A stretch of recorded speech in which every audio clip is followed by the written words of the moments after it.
Maraming salamat po, Mr. Dodon, sa mga may init niyong tanong. Susunod naman po, Mr. Jayco Manangan of TikTok Philippines. Hello po.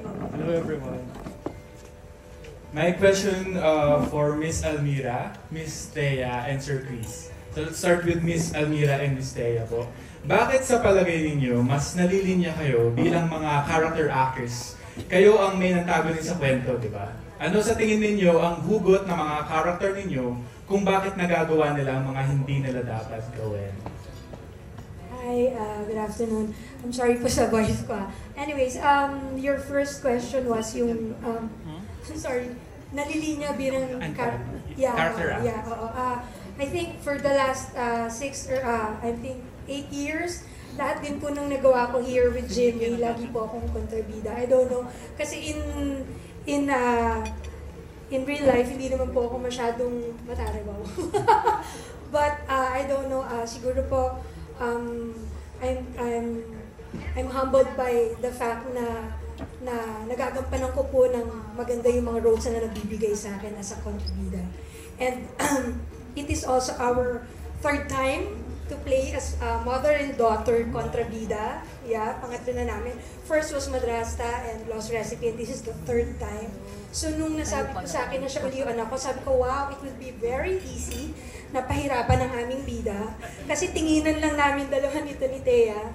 Diba? So, yun pa, I'm blessed na masama dito. So nung na-offer po sa akin tong role na to, nung sinabi po yung role, I'm like, okay, yun na po agad. Wala na akong ibang natanong pa. Yes. Yeah, thank you. Miss Thea.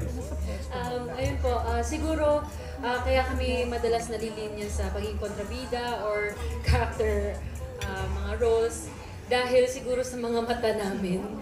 Kita nyo pa lang kanina yung pictures namin di ba? Mata pa lang parang nambubugbog na. And doon po sa second question nyo, bakit tingin namin yung mga characters namin, parang ganito yung mga nagiging actions. Tingin ko po kasi, ako po para sa akin, nag-enjoy din talaga ako sa mga kontrabida roles dahil para sa akin lahat ng tao may side na kontrabida. At mas nararamdaman ko ang pagiging totoong tao sa mga ganitong roles. It's just that, ang pinagkaiba ng bida is, yung bida, yung konsensya niya talaga nandun. Yung mga kontrabida, talagang nakikinig sa mga inner demons namin. Thank you very much po. And Sir Chris po, no? Nung That's Entertainment Days, isa ka sa mga batang bida noon.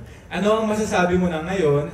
Ikaw naman ang sumusuporta sa mga bagong bida tulad din na Herlene, Tony, and etc. Parang na-foresee ko naman yun nung nag-istumula ako mag-artista. Eventually, I will be supporting also other young actors. Of course, ang pagiging character actors is a blessing, no? Kasi hindi naman lahat ng artista nag-end up doing character roles. No? Actually, ang hirap maging bida and to sustain it, But to fall into another level of being an actor is a blessing. At saka talagang, ako, feeling ko pinagandaan ko yun. Kasi gusto ko talaga yung ginagawa ko, mahal ko yung pag-arte.